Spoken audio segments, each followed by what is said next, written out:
In today's video, I'm going to teach you how to use email inside of your Trello boards.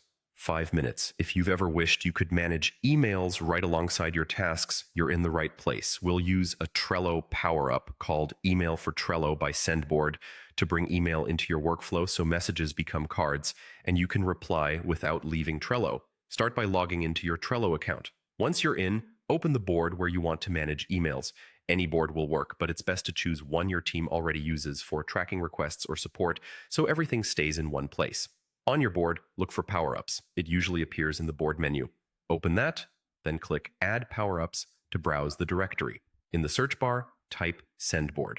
From the results, select Email for Trello by Sendboard, click Add to add it to your board. If you don't see the Add option, you may need admin access to the board or workspace.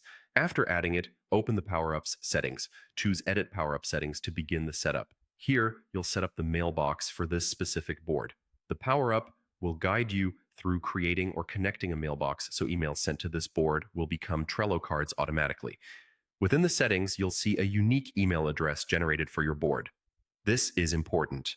Save it somewhere safe or share it with teammates who need to forward messages into Trello. Any email sent to this address will appear on your board as a new card. Next, choose the default Trello list where new email cards should land. Pick the list that makes the most sense for your workflow, like inbox, new requests, or to-do. You can always move cards later, but setting a good default keeps your board organized from the start.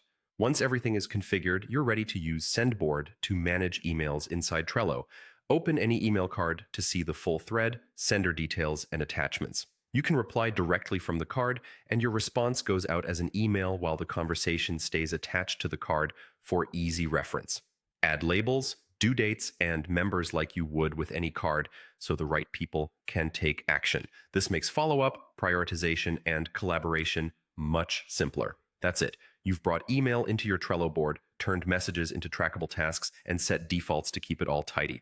Thanks for watching, and enjoy your streamlined email workflow in Trello.